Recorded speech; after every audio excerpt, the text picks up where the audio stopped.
Hello, everyone! Welcome to Writing for Ensemble. If you are looking for solo, that's downstairs. But I think you're all in the right place. A little couple of house rules. So feel free. It's like fluid if you need to step out for a second. Oh, no worries at all. I'm going to try to keep this by my face as much as possible because I will move my hands around. But anyway, want to start off with a land acknowledgement. So the Hollywood Fringe acknowledges that we are on the unceded lands of the Tongva, Quiche, Gabrielinos, and Gabrielinos people. And the land acknowledgement serves as a formal statement that recognizes and honors our indigenous peoples of the land we presently reside and work on. Our statement serves as a practice that we commit to furthering our connection to the indigenous communities of past, present, and emerging. Also, if you want to learn more about this, we have a page on the Hollywood Fringe site. It's www.hollywoodfringe.org/land. And yeah, I checked most of you in. I'm Rody. I'm the artist services manager here at Fringe. So during the Fringe craziness, you'll probably start receiving a lot of emails from me being like, hey, at this point in the process, make sure X, Y, and Z is done. And just trying to help you guys out in your ways. Ellen, Lois, and I all respond to these support emails. So if you guys are like, I have an emergency, I have a question, we'll be the ones answering those. And yeah, I think, sorry, because we're also doing this for digital and auditory. I'm going to say a description of myself. So I'm a Latinx male wearing glasses. I have a sweater on. I have some jeans. Yeah. Oh, I have curly hair. And then before I was an admin on the admin team at Fringe, I was an artist here and did a show in 2023.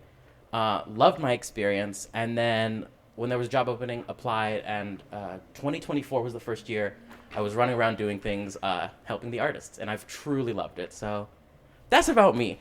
But more importantly, we want to get to these two. So for you both, we're going to ask for your show, right? How you found Fringe, how you got involved, a visual description.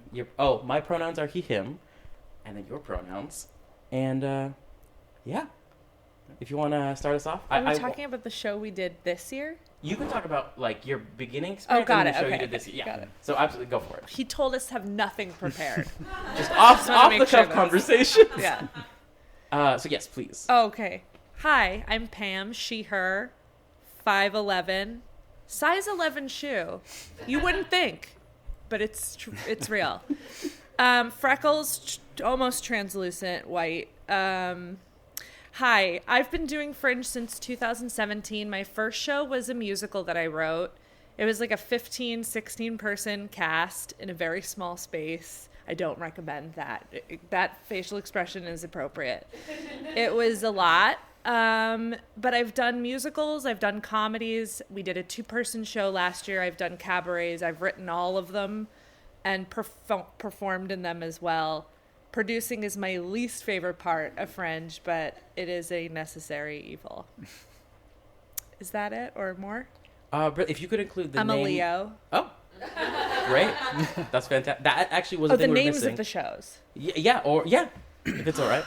Okay. All of them? I mean, you could do last year. You could do all of them. Last year I did a show called This Show is Surrounded by True Events, and it was a very dark comedy, but a 2-person show under the 2-person show category. And it was just the two of us. It was about innocent people in prison. It's a subject I'm very passionate about. I have been since teaming up with the Innocence Project in 2013 with a similar concept. And that's the kind of cool thing about Fringe is you can take stuff you're passionate about and you can write, or you can I wrote about social media 2 years ago. I'm not very passionate about that, but you know, it runs the gamut. But This Show is Surrounded was my show this year. Oh, thank you so much, Pam. No problem. Edward, please take it away. Edward, he, him, Aquarius. 6 feet, blonde hair, beard. Yeah. And what were the other questions? How did you get involved with Fringe or what your show But more was? importantly, Yes. shoe size. Yes, 11 as well. Great. Yeah. We could trade later. Well, this year, 2024, was my first and only experience with Fringe. I got into it because my wife had stage managed a show in 2023. And so it kind of got the theater bug back into me because I started in theater over 10 years ago. And I've since been more in film and television, and the call has been there. So our show last year was a farce, 10 actors and a puppet. Don't recommend that either. It's a farce set in 1963 Havana, Cuba, and it's slapstick humor, spit takes, slamming doors, and a dead Fidel Castro puppet. I loved that show. Thank you. I did. I was on you can also be a judge too for Fringe. You'll get into that. But I was a judge for the writing at Fringe last year, and your show won. Yeah, that was. You're welcome. Thank you. And yeah, it was a really fun experience. Yeah. Amazing. And yes, I was very lucky to see both of these shows during Fringe, which there are, I think the stats were there were 380-ish productions. It's not possible to see everything, and I really wish I could, but I was lucky enough to grab 2 tickets to both these shows, and I had a delightful time. And I really wanted to jump in about timelines, writing timelines, and specifically about these 2 shows. Since, there's a pretty hard day of June when performances come in.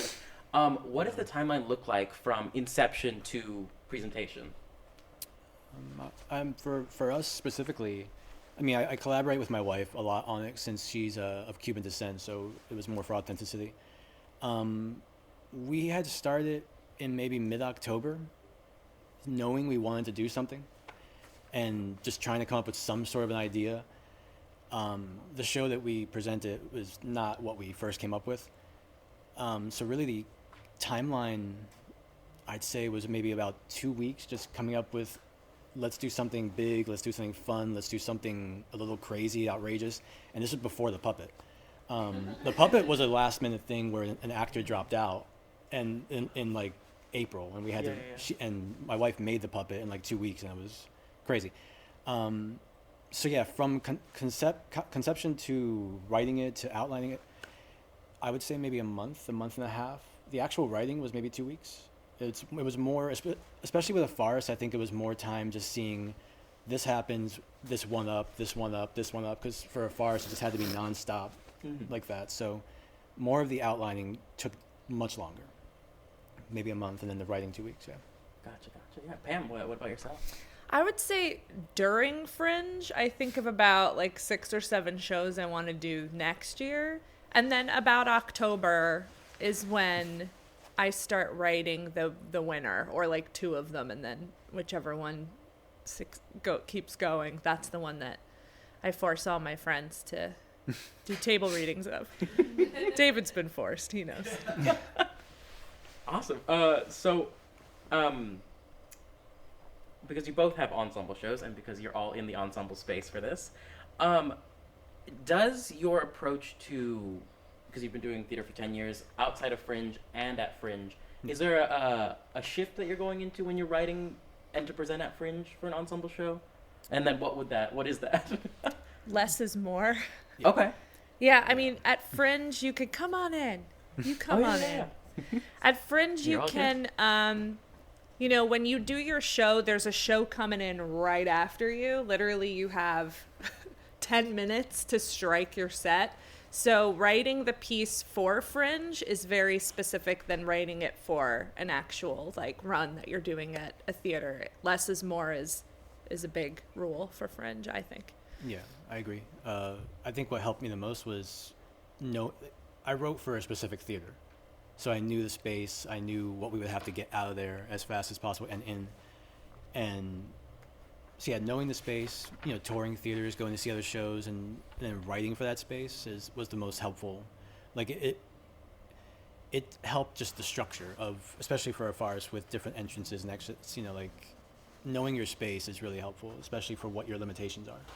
Brilliant. Yeah, and both your shows had because you're so right, when less is more, especially at the Fringe with that time constraint.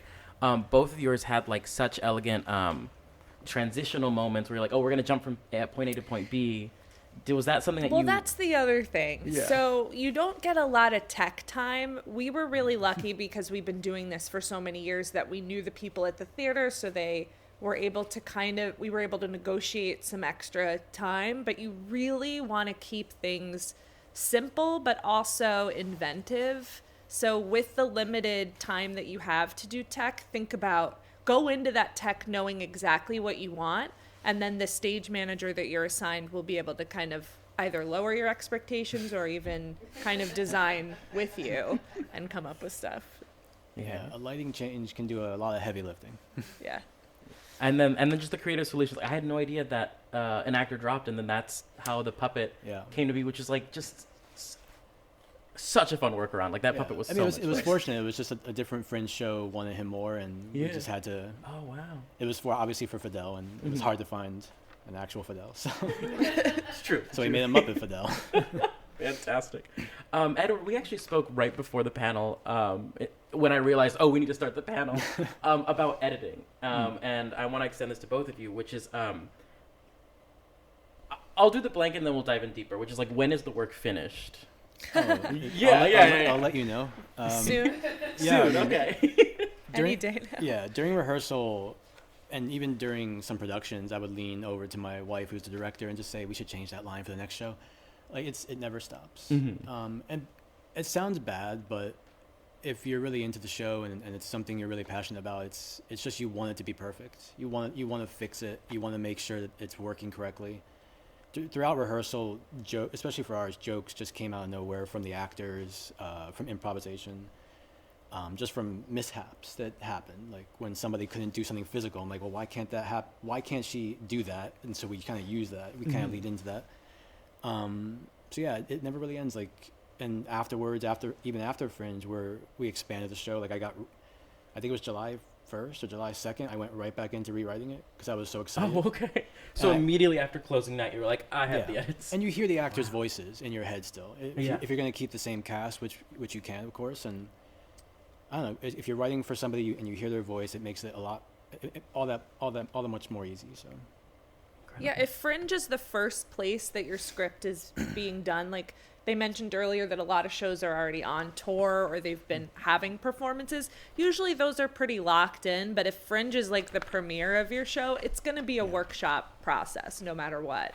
So when you're performing, stuff can happen, you're going to play things, especially that preview show, like use that to your advantage to kind of tinker with the script. And same, right when Fringe ended, I did all the rewrites on the show because you don't want to wait too long on that, otherwise you get too distant from the experience of what the audience was feeling, what you were feeling watching it or participating in the it. Audience feedback's important too, like some laughter at things that shouldn't be laughed at, or I didn't expect that to be funny, or which is hard when you're the writer and you're in it, because somebody doesn't laugh at a joke and I'm like being the character, but I'm like, shit, I gotta change that joke. Yeah, I can't imagine that. It's fun. Thank you so much, because then you're both kind of touching on something that we all tell festival participants, which is just a reminder that like Fringe is not the end all be all of your theatrical journey, of your like the show that you're working on. In fact, we're always like rooting for everyone to have their show to continue on in whatever capacity and to continue writing and working on it, because Fringe is such a playground to like, you're going to get so much feedback. I mean, if you're welcome and open to it, of course, you don't have to like, there's a wall. You can be like, I'm accepting this or I'm not. And there's like a moment there. The Fringe project pages, when you create one, has a review section. And I was reading a bunch of them this past 2 weeks for no reason in particular. Life's been crazy. And it was just full of really like other artists giving reviews and just such insightful and impassioned, lovely words, honestly. And I'm sure that like the producers themselves that have written it look back on it and think about it. And the work just never stops. Yeah. While the work is going on, though, what is the biggest hurdle in ensemble writing?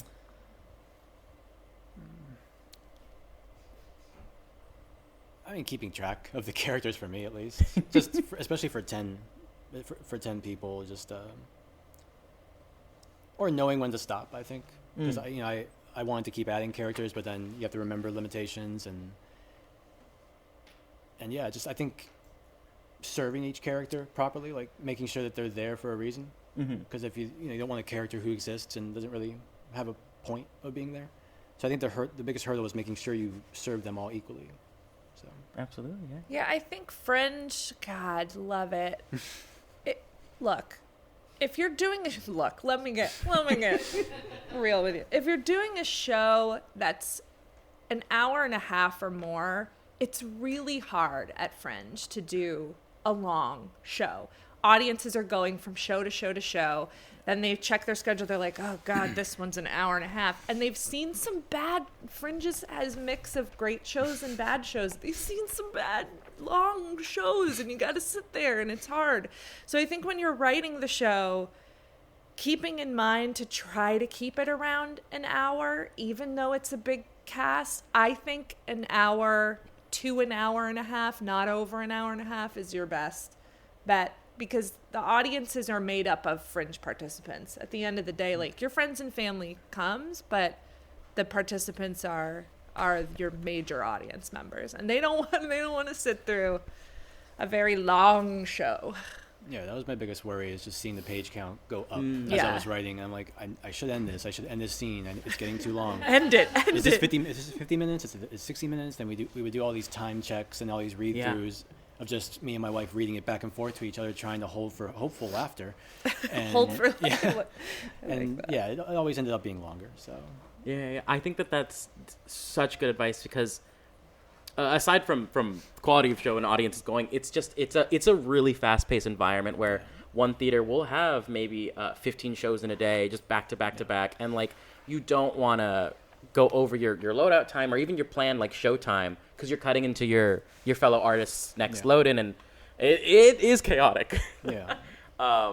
Fringe, I don't think there's any other theater like environment. I think the Fringe festivals in general, they run like tight ships, where if you have a show at 10 p.m., it's gonna start on the dot. They'll turn the lights off on you.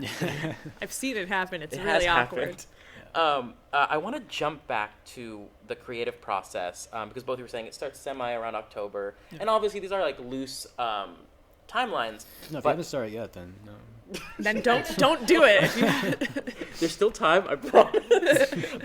No, you're all good. But both of your shows, they had a personal investment from both of you as writers, but there was so much dramaturgical research, just research in general about it. I wanted to know, what was that journey like for you both? Is that something that started immediately when you're writing, or I think both of you have very personal connections related to it, where you're like, maybe you already came in having some research? I mean, it's not going to help your question, but I tried to do as little research as possible. Okay, yeah. I followed the Taika Waititi rule of when he did Jojo Rabbit for his Hitler performance. He didn't do any research at all. Mm-hmm. I didn't want to give Fidel any respect at all for that. Okay. So he became this larger than life caricature, and so some other characters are also based on real people as well. Mm-hmm. Obviously they're not representative of who they really are, or were. So yeah, for me it was more just researching the setting, maybe some of the language at that time. Okay. Having my wife and her mother for Spanish, because I'm Puerto Rican, but I don't speak Spanish. I understand it, but I can't write it or speak it. So, and plus Cuban has a very specific way of speaking, and there's specific idioms, and so yeah, that was the extent of my research, was just the Cuban authenticity, really. Yeah. But yeah. Mine was the opposite. I had zero Cuban authenticity in my show. No, mine was heavily researched, because it's called This Show is Surrounded by True Events. So citations would pop up all around the projection screen of actual cases. So the script, the dialogue was funny, but we were talking about real cases of people getting put in prison who were innocent. So there was a ton of research done for this specific piece, for sure. I'll just tack on that. I did research a little bit of the assassination attempts, because it's based on all of the actual assassination attempts of Fidel Castro, which was 638, which is the most amount of attempts against any person, and they all failed, obviously, except for Father Time. So yeah, I don't think I mentioned my play's title. It was 638, and I'm not going to do the subtitle. It's too long. Too long of a subtitle. I'm gonna get it wrong. That's good. So I think in hand with the research, I think, and you've already kind of touched upon it, but I want to know, like, for ensemble, for solo, for both, for just any writing medium, there's like a level of vulnerability that comes with it. And I wanted to know, like, I still tackle with vulnerability in writing and like being like, oh God, it's important, but I'm also like, I'm scared. How did you tackle this at some point in your writing journey? How do you feel about it? Like, how do you feel about it? Yeah. It's the hardest thing. I think writing a piece and putting it up in front of people to judge it is so hard. And it is really vulnerable. And not everyone's going to like it. That doesn't mean it's bad. People are going to love it. It's really hard. And that is an Everest that you kind of just have to spend a lot of time crossing. And then the feedback that you get, that is what helps strengthen your writing. So it's never going to be a one-hit wonder. It's unless you're some kind of alien, which, I don't know. There was this whole panel about how aliens are real and they're just walking around. We'll get into that another time. But yeah, I would say super hard. Yeah. Super hard, super vulnerable. I don't think it ever really gets easier. I just think you get more confident as you do it more and more. Yeah, I agree with that. I think early on starting, it was just, oh God, what are they going to say? What are they going to say? Yeah. But after, 13, 14 years of doing it, it's, you have to be confident in yourself. You have to trust that what you've written is good, because if in your point of view it is good and it's good to you, be proud of what you wrote, and feedback is only there to help you. Like, always take the feedback. You don't have to take every single note. Obviously, you look for the notes that serve you, or look for the note that's under the note. But yeah, like vulnerability. I mean, I'm a very insecure person, but when it comes to hearing my stuff out loud, I'm usually like, it's gonna be fun. I don't know. That's one place where I'm usually confident, but always surprised when it's not fun. No, I'm usually more excited to hear people's reactions. Yeah. Like, I hope this works. I hope this. It's more hopeful. Exciting, yeah. Mm-hmm. Eventually it gets there, but terrifying when you first start. Yeah, the first doing read through is like, is this gonna sound right? Is this this was right in my head, but my head's not right, so it's gonna be an issue. No, yeah, I think that there's like a lot of the nerves get jumbled up, and I think that what we've seen with artists, and this is like absolutely normal. It's just people just start to get more and more anxious or nervous as the days go on.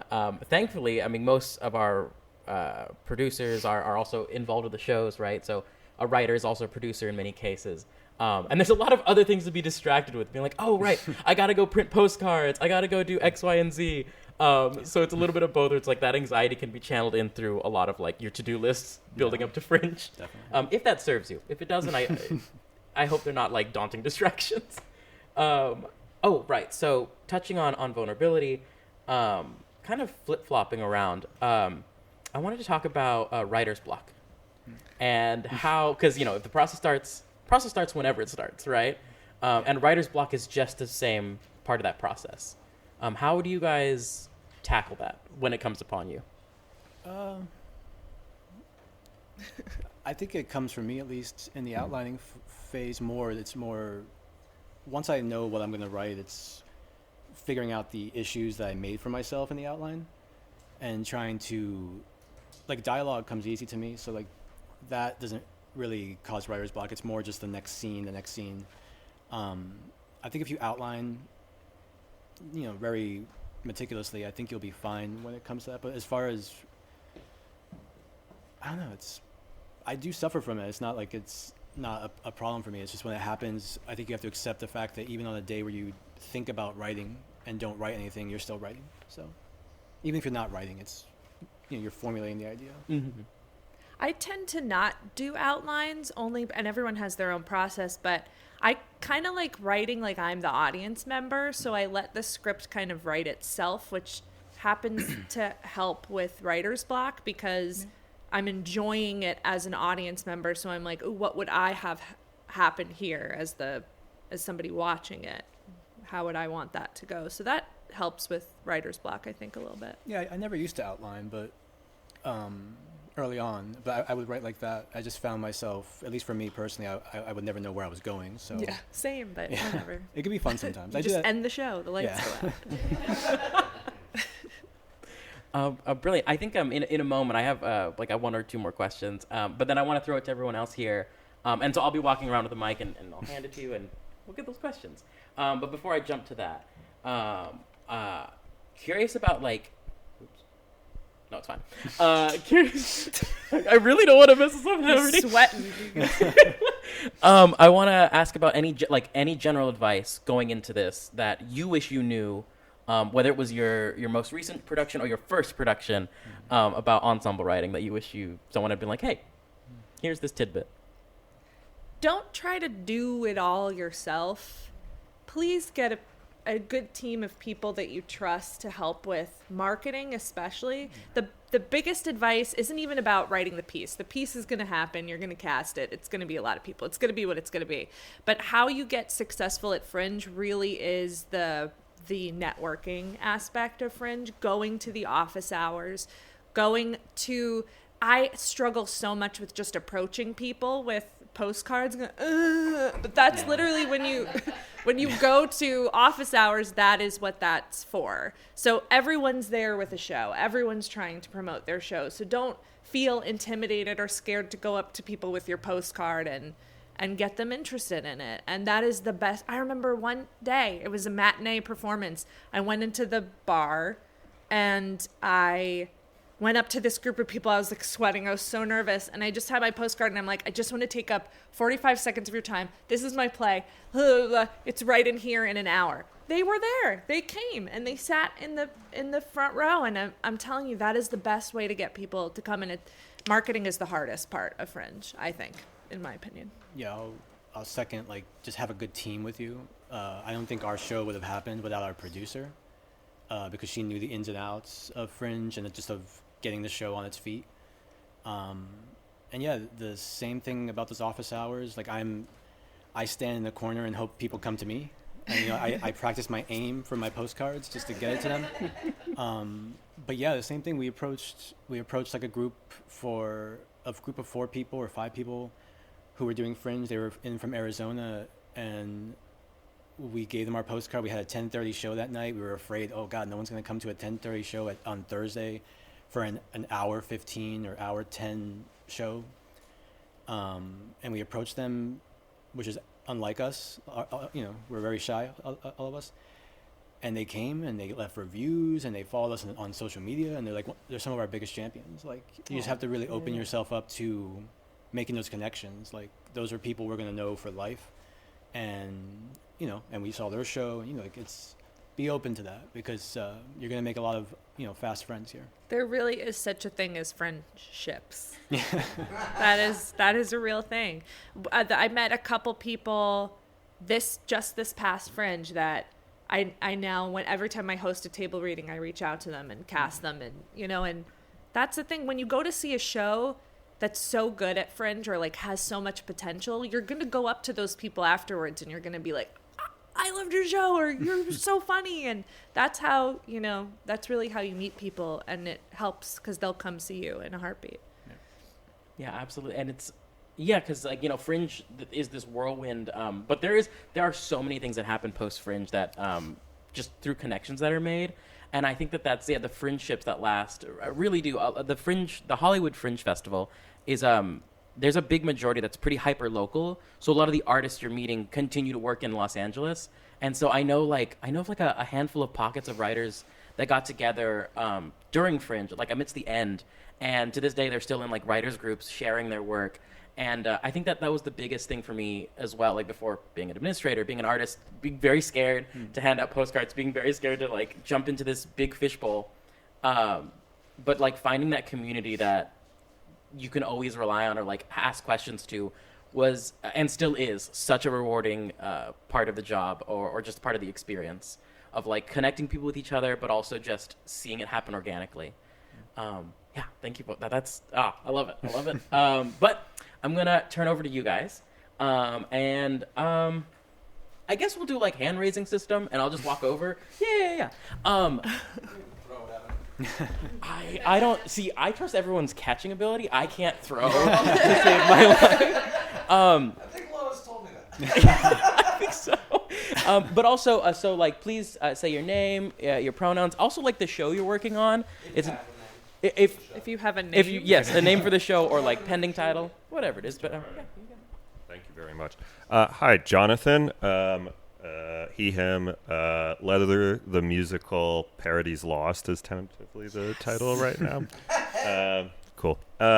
Question for you guys. So, one, I was hoping maybe you could talk through like your casting process and like how, and that kind of timeline for that and how that worked. And also, how does it work out with rehearsals and rehearsal spaces? Are you just doing it at home or finding a spot basically wherever you can make it work? And what was your process like with that? Thank you.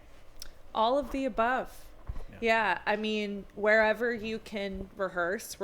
Obviously, you have to budget in if you want to be in a space. Maybe you have a connection somewhere. We were breaking into schools. We were just finding backs of restaurants like that have a private room that might be that they're not.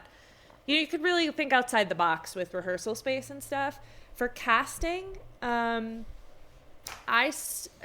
honestly, sometimes when I'm writing it for people that I've met throughout the years at Fringe.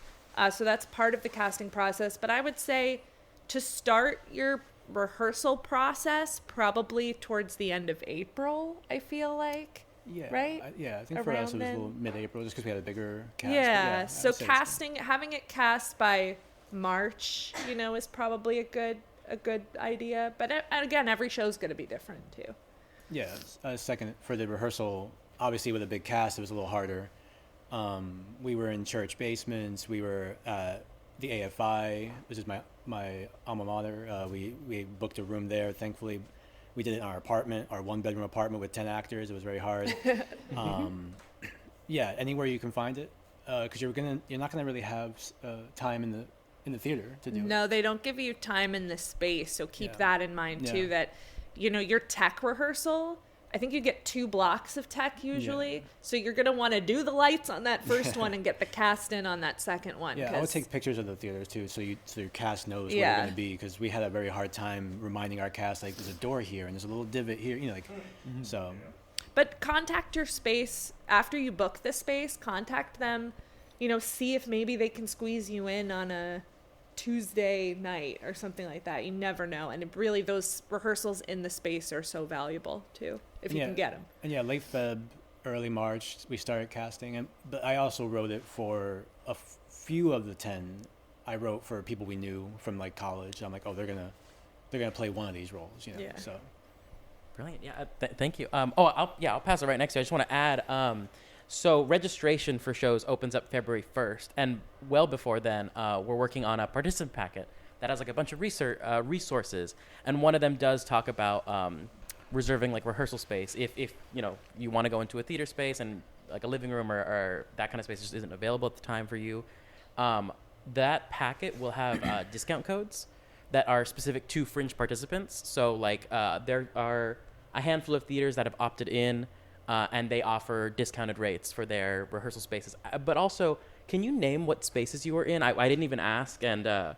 I know, but like everyone else should know. Yeah, we were both at the Broadwater. You were in second stage, and I was in the Black Box Theater. Mm-hmm. Yeah, Can't speak highly enough. Broadwater's awesome. Plus, there's a bar right there. Yeah.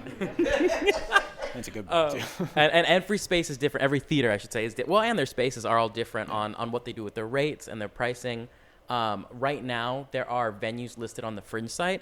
We're adding more right now, which is always very exciting. Too, right? Also, for casting, all other participants have gone through like backstage for like an open. As long as, and many artists will recognize Fringe as long as like you're putting like, oh, Fringe. It kind of gives artists an idea of like, oh, this is what the process will be like. So yeah, I just want to throw those 2 things in. But yeah, you have a question. Hi, my name is Amalia. She, they pronouns, and I'm working on a project that would be a 1-song jukebox musical called Crazy for This Girl, featuring only the song Crazy for This Girl by Evan and Jared. I was wondering, I guess it's two questions. One to the kind of rehearsal process. What was the time commitment you asked of your actors? How many rehearsals did you have overall? And then secondly, what were your budgets, if you're comfortable asking? Well, there's the time we asked of them on paper. And then there's Which answer do you want? It honestly, it depends on your needs. Like, work with your director on the time management of rehearsals. That's a big one too, because a lot of people like want to do table work and stuff, which I have nothing but respect for table work, but Fringe may not be the time, you may not have the time to do table work at Fringe.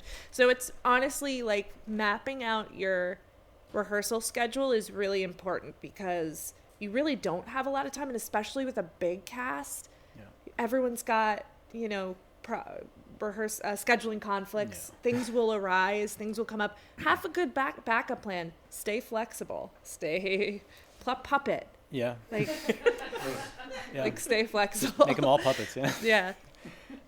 Yeah. For us, I think it was just. I was amazed at how much they committed. Really, I think they really believed in the project, and we just found a good group of people. But we had maybe 1 or 2 rehearsals a week for maybe 6 to 7 weeks. Mostly one, more towards one. The problem with ours was we had obviously such a big cast. I'm not sure how big your cast would be, but we have working actors. We had 2 stand-up comedians who were always doing pop-ins. So like their schedules were, dynamic. So we had to be dynamic with just, let's do this scene tonight, or this person's going to take a last-minute vacation. We'll do his scene, next week. It just be flexible and get the rehearsal in that you need to get in, and it'll all come together in the end. It's just be flexible and just really plot it though. Like my wife handled the rehearsal schedule, and I still think she beautiful minded it, figuring That's out how you everyone. have to do it though. Yeah. And our budget, I'm not sure what our budget was. I know our crowdfunding was about $4,500. I'm not sure if I think we were under that. So we came in under. Yeah, we came under. So. Oh, you were part of the show? Yeah, she's my wife. You're the wife! Yeah. She's wearing a lovely green top. Jeans. Looks to be about a 7.5, 8 shoe. Am I right? Oh, hey, welcome to that bracket. I'll also add for budgeting, we have a page. I'll dig it up and I'll send it in like a recap, or we can connect after. There is a page on the Fringe site that has some examples of budgets from previous years that are quite recent, I think. So that's also super helpful. You just copy it and look at that template. Yeah. Are there any other edits? Brilliant. Wow. Watch your st- I just tumbled. No, yeah. We have a lot of Fringe to do. Yeah. Okay, there you go. Hi, my name is Scout. She, her, size 10 shoe. And the tentative title of my show is Bright Heaven of Invention. It's about a group of artists committing church tax fraud. But my question, actually, those were great questions, both of you. I wanted to know all of that. But I'm also curious about finding a director, building a relationship with your director, and then how the two of you split the duties of interpreting the script and working with your cast. And how do you interpret that vision and kind of collaborate that way? I'm going to let you go first. Well, for me, I went out to the kitchen, and I can speak to the division of the workload and stuff. But finding a director, obviously, it was just a collaboration of the idea to begin with. But the division of the workload was just, I didn't want to step on her toes for directing. I've directed before. I know a lot of people would think, you guys are married and you're working together. How are you guys doing that? No, we know, we respect each other's boundaries. She knows I'm in the background looking to see that's not really right, and I'll tell you later. Or I'll give her the stupidest idea because we're doing a stupid show to begin with. And I'm like, yeah, we can reference vegetables as sex tools. Let's do it. Let's go for it. I think it's just knowing your boundaries with your director. If it's a stranger, I can't really speak to that, but I think it's just knowing what you're willing to give up to them, and just trusting that your vision is represented as well as it can be. Yes. No. Brilliant. Okay. So there is a couple of Facebook groups for Fringe. One of them is going to be called probably Hollywood Fringe 2025. And then there's another one that's just called Hollywood Fringe. I think any Hollywood Fringe groups, join them on Facebook, because you can make a post that's like, hey, I'm looking for a director for this piece, or hey, I need somebody to design the postcard. Anybody. A bunch of people check that. It's also a great place to network with people in the festival too. And I'm sure there's other resources, but I just use the Facebook groups. But being a writer and being in the piece is takes a lot of like compromise. You have to be willing to compromise. A director's going to have a vision and they're going to do what they're going to do, and you're handing over your piece, and you have to kind of take your writer's cap off and put on your actor cap and just be an actor. However, it is a workshop process. So I would say if you're a writer participating in this, you should feel free to make changes up to a certain point. And that you should communicate with your director about going into the process and saying, like, by this rehearsal, no more script changes. By this, blah, blah, blah. Have those deadlines and boundaries worked out with your team. Yeah. But also make it very clear to your actors joining this process that things are going to change. So you have a script, but once we see it up on its feet, we may feel differently about the scene, and so have a flexible cast too. Definitely. Yeah, our cast had to ask me to stop making changes at one point. Yeah. I'll also add, Pam, because you were touching on the Facebook groups. What comes to mind is there's absolutely going to be, because there always is, a 2025 one. There's also there's a Hollywood Fringe official Facebook group, which is also super helpful. A lot of Fringers are in that one. There's an unofficial one called Fringers Alliance, I think, that we include in the packet as well. I didn't even know about that one. Yeah. And it's always very fun because they'll break out into messaging, and especially during the festival, they're like, oh hey, like I have a show at this time, and is anyone able to walk in and come see it? Your venues too will have a group most likely, or an email chain they might start, and that's always a really good thing, because people who finish their shows and go to the bar for a beer may line up with your show. I always throw in they go to the bar with a beer, because that's my Fringe experience. To each their own. But you may want to talk to somebody who's performing in your venue, because then that's convenient for them to go see your show at the same venue. Yeah. I'm sorry, I turned my back. Brilliant. Here you go. Hi, I'm Hannah. She, her, size 6. I love that we've made this a part of the day. And my show's tentatively titled A Night at the Neighborhood Council, based on my 2 years as an elected official in Los Angeles. It was fun. But I have sort of 2 questions. One, I think, more simple, and the other maybe larger. One is just, we've talked about cast sizes that are too big. If you could go back and write your first Fringe show again with the correct cast size, around where would you put it? That's the thing, like, It's show dependent. Right? Yeah, it's show dependent. Like, I wouldn't change a thing. It was chaotic. It was crazy to utilize that small stage with that many people, but it was like a lightning in a bottle experience. So you never want to, like I said earlier, be flexible. Like, you never want to go into something going, this is exactly how it's going to go, because chaos can sometimes lead to some really brilliant stuff too. Yeah, I wouldn't change the cast size. But you had more to say, and I interrupted you. I didn't know. I had one other question, because this is the one that's giving me the most anxiety. How did you juggle making money and also doing Fringe for 6 months at the same time? Oh, like a job? Like a job, oh, okay. I mean, I was lucky enough just to have a day job working as a story analyst at Sony Pictures, so I was fine. It was throughout the time, so my wife was unemployed, so I'm not sure how she made money, but yeah, I'm not sure. I have every little girl's dream job. I'm an HR rep for a law firm in downtown LA. And with a schedule like that being 9 to 5, you start rehearsals at 7 and you do the weekends. And most people can they know when they're signing up for Fringe that's kind of generally the deal, because it's going to be 50-50 of people auditioning during the day and Maybe they bartend at night or waitress at night. So it's literally the schedule is your key to success for just staying organized and looking at everyone's conflicts like a puzzle and just putting the puzzle together. Yeah. Any other questions? We got into Fringe for the money. Yeah, sure. I mean, she started it. I did. Sarah, she, her. I'm in 10 and a half, and I'm only 5'7". Oh my God, so I love good that for for you. us. Yeah. Yes. Okay. Are you a July Leo or an August Leo? August mid. That's what I thought. Thank Mid-August, you. yeah. When mid? 12th. 16. Okay. You've been judged. I like the way she said 16th. Like I'm better. Hello, Scout again. Actually, a question came up when y'all were talking about trying to cap your show length. You have to book your venue pretty early on, and you book a time slot, right? How do you feel confident that you were booking for the right amount of time that early on in the process? Confident?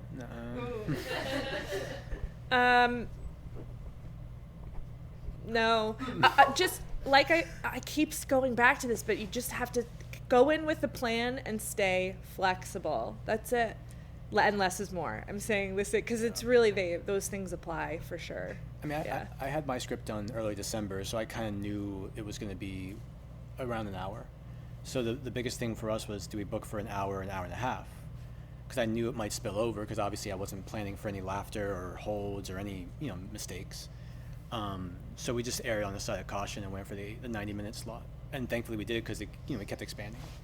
Yeah. You're more likely going to expand than the opposite, right? Yeah, I would say it's you can make cuts. You'll make cuts. So if your show's just over an hour, say it's an hour and 20, because it gives you that breath. It gives you that under an hour and a half sparkle. And you want that time to load out as well. And you want the extra loadout time and preparation time. Because that's that's crazy. The load in, load out. It is just nuts. Running down Santa Monica Boulevard with a clothes rack and trying to and get you had a through lot of props Yeah. too, yeah. And just trying to get through the next show's audience, and you want to obviously mingle with the people you invite, with the people you see, and it's like I You gotta have to go, tell them at yeah, the end of the I'll show. be right back. I gotta go put this away, or like I parked 3 blocks down. Like stay here, stay. Literally, every We'll be at the show bar. We'll be at the bar. We'll have a curtain speech where you tell the audience, "Get Yeah. the fuck out! There's Yeah. a show coming." Like you're yelling at your If you audience want to talk to get us, out. yeah. And leave a nice review. And leave a lovely review, please. Yeah. Yeah. Absolutely. I'll also add on to the time of it all, because what many participants do is they'll reserve the 75 minutes or whatever their venue allows them to, and as they get closer, they start seeing like, oh, my show's actually maybe 60 minutes.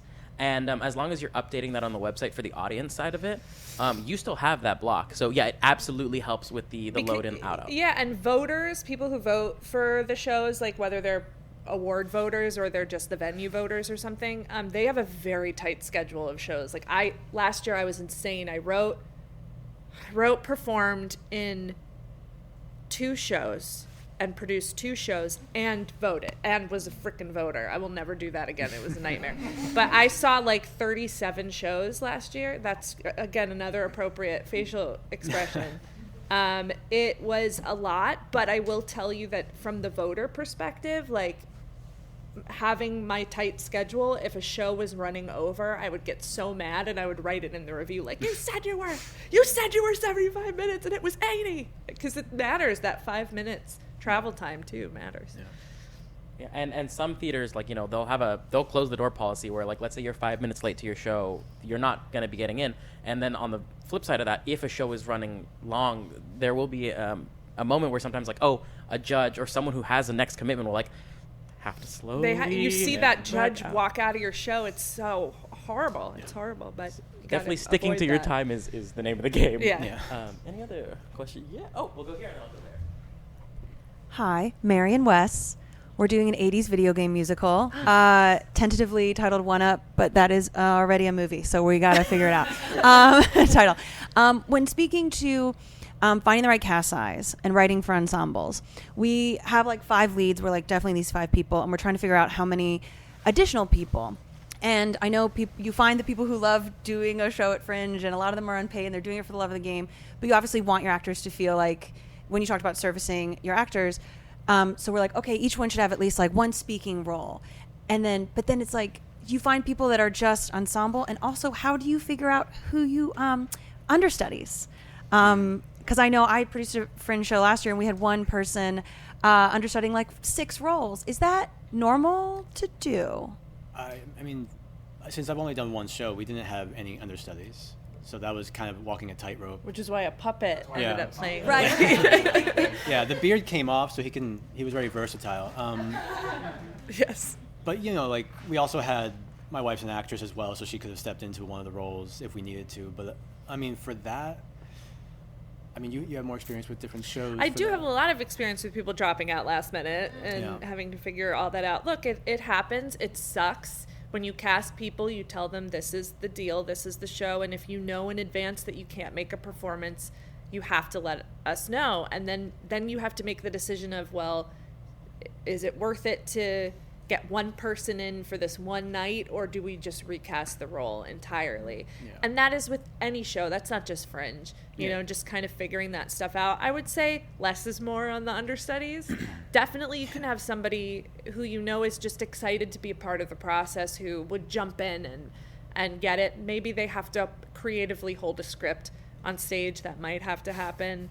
But yeah, that's Fringe, and people have seen it all, so you never have to worry too much about sticking out like a sore thumb with that.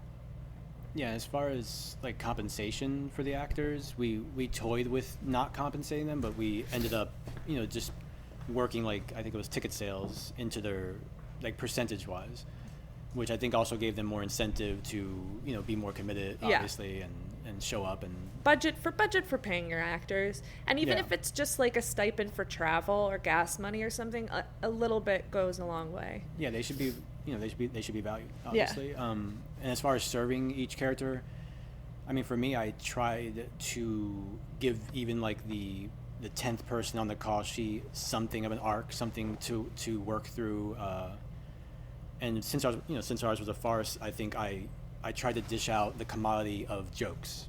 Everyone had their moment. Everyone had their big laughs for their audience, you know. So it sounds like yours might be, I'm assuming, a comedy or comedy musical. So I think budget the humor around, you know. Yeah, and if you have 5 leads, right, and then maybe you have a bunch of miscellaneous parts, you could have 2 people that just play all the miscellaneous parts, and then that gives them a ton of stuff to do during the show, and they get to change different accents or costumes or whatever you decide to do, and that is fun for the ensemble member as well. Sure. Yeah, I feel like I've. Oh, sorry. No, you go. I was gonna say that there, because you reminded me of a previous point, but there's just so much that can happen at Fringe, and like your audience is already excited for that Fringe experience and can be so open and forgiving to so much of it. Whereas, anything can happen, and most often it does. But everyone's game for it. Yeah, everyone's really game for it. My name is Shyla. My name is Shyla, and my pronouns are she, her, and I don't have a title for what I'm writing yet. But I'm 16 years old, and I'm interested in both writing and directing, and I'm wondering if either of you had done that, and if so, how have you balanced both roles? I haven't done it for over 10 years, but I don't know, I looked at it as once I wrote the script, that part was done, and then I put my director hat on, and any changes I made at that point would have been as a director, really. I think it's just having a consistent through line for the vision, really, and I think you'll be fine. It's just titles in the end. You're just a creator at that point. 16. That's so cool. It is. When I was 16, I wrote my first play and produced it professionally at what is now a Granville in North Hollywood, but was the American Renegade Theater. So that's really cool. Don't do it all. Don't do it all. Write it, have a director, or write it and be in it, but don't do it all. Have somebody else help and collaborate with another vision. I think that's so important. But that's really exciting, and I think Fringe is a perfect place to start that. But you can't get into the bars. Like what? I can't understand how that's going to work. Why would you do Fringe without the I know, bar? I don't get it. But coffee shops. But that's really, really cool, and honestly, like, I think you're ahead of the game in a big, big way. and just commit to writing it, get it on paper, and Can you then feel the envy on the stage? I mean, right now? like, definitely. Just get it on paper. That's the only thing you should be thinking about, is just getting it on paper and then having a table read, hearing it out loud, and then go from there. Yeah. Yeah, I think everyone who's ever like done work at Fringe will tell you, like, you end up wearing a lot more hats than you expected, because you are like an indie producer, you're self-starting, and you're a creative doing your work and getting it off the ground. So yeah, it's exciting, but it does pile up, and definitely having someone to lean on in this process is so helpful. And I don't even mean like on work itself, but if you just have that person that's like, hey, can you just talk to me about your day, and like, let's just decompress, because it's a lot. It's really fun, like unbelievably fun. But there will be days where you're like, oh, there's this checklist of things that I really need to do, and I just didn't do it today. And that's fine. That's totally fine, because it's a timeline that you really have a lot of flexibility with. But yeah, like you become a producer, a marketer, your social media, you are doing a lot. And so it's great to have a team if you're able to, or just like ask a favor. Your friends are more than willing to like reshare that post, or come with you to the bar that one day, or the coffee shop that one day. Coffee shop. Yeah. It's funny. It's funny how many hats you'll wear and you won't even realize you've switched them. Like, after writing the script, I'm already thinking, oh, how can we make a social media post? What we can do, a short video, a reel, or something like, or what can we do for the funding campaign? It just comes naturally, I think. Yeah. Whatever the show needs, I think. Any other questions? Yeah, brilliant. What is going on? No, you're good. I'm just following. I loaded in my non-Fringe stuff. I loaded in 2 sets recently, and my body's Oh no. So, Ellen, you missed it. It's fine. I'll say it. No, I just like. It's on camera. He's struggling. Take care of yourself, guys. Yeah, that's really important.